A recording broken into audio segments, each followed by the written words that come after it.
Hello everyone, welcome back to my channel. मैं हूं भारती और आज आप लोग के लिए लेकर आई हूं कहानी योर अनफॉर्चुनेट लव का एपिसोड नंबर 23। तो चलिए ज़्यादा बातें ना करते हुए हम कहानी के अगले भाग की तरफ बढ़ते हैं। इतने में ही प्रेम रायमा के पास आकर खड़ा हो जाता है। रायमा करण को कहती है थैंक यू। ये कहकर वो फोन रख देती है। वो प्रेम की तरफ देखकर हल्का मुस्कुरा देती है और प्रेम भी बदले में उसको हल्की मुस्कुराहट देता है। रायमा 2 फूल की माला, एक मंगलसूत्र और सिंदूर की डिब्बी खरीद लेती है और प्रेम के साथ वापस आकर प्रेम की गाड़ी में बैठ जाती है। रायमा एक माला प्रेम की तरफ बढ़ाती है और दूसरी अपने गले में डाल लेती है। प्रेम भी उस फूल की माला को पहन लेता है। रायमा मंगलसूत्र पहनती है और उसके बाद मांग में उस सिंदूर को भर लेती है। प्रेम ये देखकर गाड़ी शुरू करता है।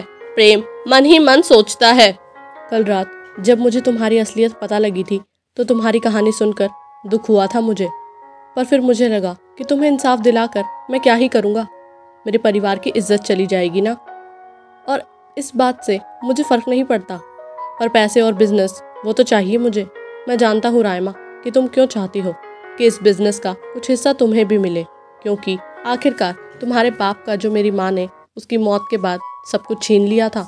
पर माफ़ कर दो मुझे, मैं ऐसा नहीं होने दूंगा। ना ही तो मैं अपने पैसे को छोड़ूंगा और ना ही अपने बिजनेस को और ना ही अपने घर की इज्जत को।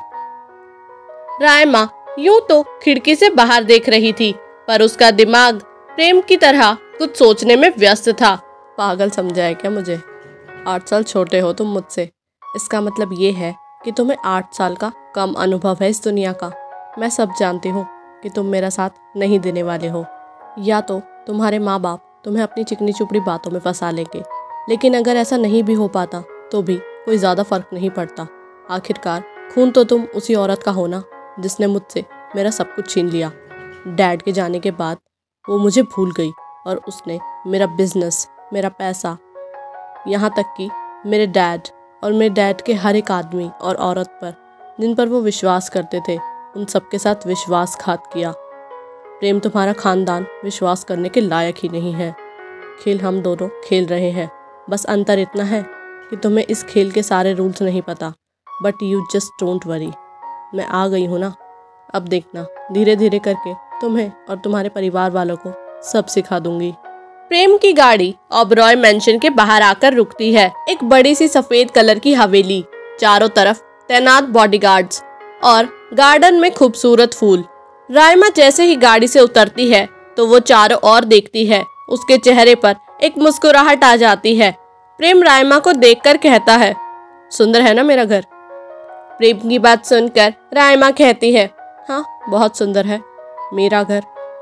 प्रेम, भूलो मत कि बहुत जल्दी ये सब कुछ मेरा होने वाला है। रायमा की बात सुनकर प्रेम कहता है, सुबह के सपने अक्सर सच नहीं होते।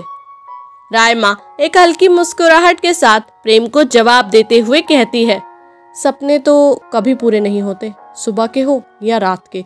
मेहनत करनी पड़ती है चीज़ों को हासिल करने के लिए, और मैं तो मेहनत करने के लिए तैयार हूँ, पर क्या तुम कर पाओगे?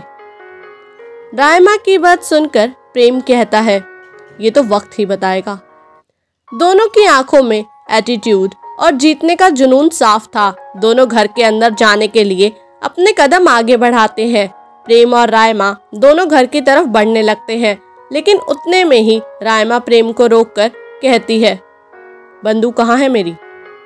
ये सुनकर प्रेम थोड़ा हैरान हो जाता है और कहता है, घर के अंदर बंदूक लेकर जाओगी क्या तुम? रायमा बिना किसी झिझक के कहती है, हाँ तो मैं तो जानती भी नहीं हूँ तुमको ढंग से, ऊपर से तुम्हारे परिवार वालों को तो वैसे ही मेरा 36 का आंकड़ा है। हाँ तो मैं तो जानती भी नहीं हूँ तुमको ढंग से, ऊपर से तुम्हारे परिवार वालों के साथ तो मेरा वैसे ही 36 का आंकड़ा है। अपनी सिक्योरिटी के लिए मुझे बंदूक तो चाहिए ना। प्रेम ज्यादा बहस नहीं करता और चुपचाप गाड़ी की तरफ बढ़ जाता है ताकि वो अंदर से रायमा की बंदूक निकाल सके। जैसे ही प्रेम गाड़ी के पास पहुंचता है और रायमा से थोड़ा दूर हो जाता है तो वो तुरंत अपना फोन निकालकर अपनी माँ को फोन करता है और कहता है, तैयार है ना आप लोग? बस थोड़ी देर और हम लोग घर की तरफ बढ़ेंगे। प्रेम की बात सुनकर अनुराग जवाब देता है, अरे मेरे प्यारे बेटे, सारी तैयारी हो चुकी है, जरा हल्के से ऊपर तो देखो। प्रेम जैसे ही अपने उस 5 मंजिला घर के टॉप फ्लोर यानी कि छत पर देखता है तो वह पाता है कि अनुराग वहीं पर खड़ा है और साथ ही साथ 2 लोग भी वहां छुपकर खड़े हैं जिनके हाथों में बंदूक थी। प्रेम तुरंत अपनी नजरें नीचे कर लेता है। अनुराग जी अपनी जगह से थोड़ा पीछे हट जाते हैं ताकि नीचे खड़ी रायमा उसे न देख पाए। प्रेम उस बंदूक की सारी गोलियां निकाल देता है और चुपचाप अपनी जेब में डाल देता है। वो रायमा की तरफ बढ़ता है और कहता है, लो तुम्हारी बंदूक, अब चले। रायमा बंदूक अपने हाथ में पकड़कर अपने बैग में डाल देती है और अपना सिर हाँ में हिलाकर पार्किंग एरिया से निकलकर घर की तरफ बढ़ना शुरू कर देती है।